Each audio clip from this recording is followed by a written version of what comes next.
Surprised, yeah, I was surprised I got the call. I wasn't surprised I made the catch. I knew I was gonna make the catch. I was surprised I got the call though. That's why. So like when the play happened and they say catch, I was really trying to have us hurry up and get the play in because I knew it was gonna be reviewed, and then two, I knew we were playing at Alabama. I know the calls don't always go in opposing teams' favors. So yeah, no, I definitely was surprised. And plus, I didn't know the rules. I didn't know the ruling in college anyway. I know NFL is different. I knew the NFL rules. I didn't know college rules. Yeah, you got back in bounds, or you just You said what? did you purposely try to get back in bounds, or was this just like luck? I guess you could say luck. I knew I had a feel of where I was on the field. So when I looked back at the ball, I had a feel. He kept widening me out to the sideline, so I was like, okay, I'm getting closer. I'm getting closer. And then I took that last gather step back, and I knew like, okay, like that's close. I could if I'm not out of bounds, I'm right there at I'm right there at the line. So when I went for the ball, I was like, just let me try to get my feet and my toes and reach back as far as I can in the playing field and still try to go make a play on the ball. You've been around a lot of football. How impressive is this? I mean, to do what you guys are doing, to the receivers do what they do, Clyde, Joe, you. You talked about a lot of options at the beginning of the year, but to be able to actually do it week in and week out, that's pretty nice. Nah, that's impressive.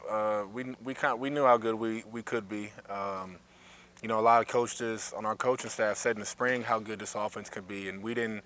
I mean, I knew it. I believed it. I know all the weapons that we have in this offense, and I know the unity that we have in this offense. But for us to finally be putting it on, on display for everybody, and have been doing it for 10 games straight, it feels good. What about the toughness that Clyde and Joe bring to the offensive side of the ball? Do you guys see that and try to emulate that? Yeah, I would say Joe. Yeah, I would say their toughness. It just naturally rubs off. Joe getting hit on the sideline, Joe staying up, fighting for a first down, Clyde fighting for a first down. Just makes you want to go that much harder for him, knowing that knowing that they're putting their body on the line and giving all they got for us. So we should do the same for them. When the team is winning, especially the way you guys are winning, sometimes people automatically say, "What a great group of guys!" They're such a great group. But it really does seem like your leaders are good people, unselfish people. I mean, can you speak to that? Well, yeah. I would say everybody on our offense is, good people outside of football.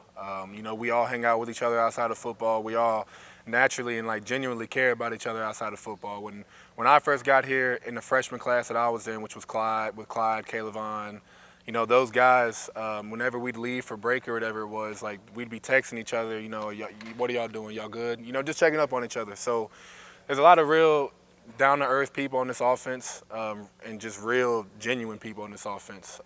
So, yeah, I would say what you see on the football field is what you get, but we're also, great people off the field. Is that what makes championship teams, that extra bit of, whatever, perseverance, connectedness, whatever it might be? Those are teams that make good teams great teams? I guess you could say that.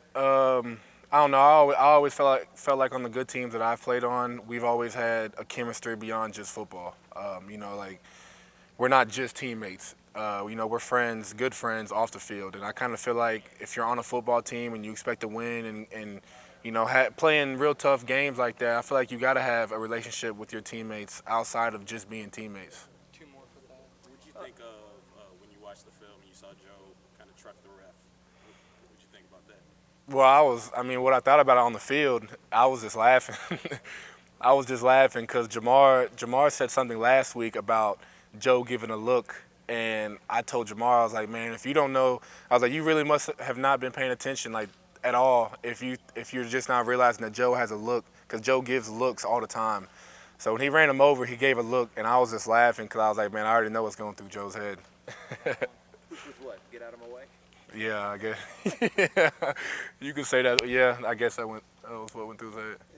The coach said today, LSU hasn't won the West in 8 years. You guys win this weekend, you'll do that. But he said that's not a talking point this week. It's not a talking point this week. Nothing big picture is ever the talking point here. We just try to focus on ourselves every week, playing to the LSU standard of performance offensively. All three phases. And just trying to execute and play our best ball week in and week out, trying to fix the things that we put on film last week, and just trying to do that every week.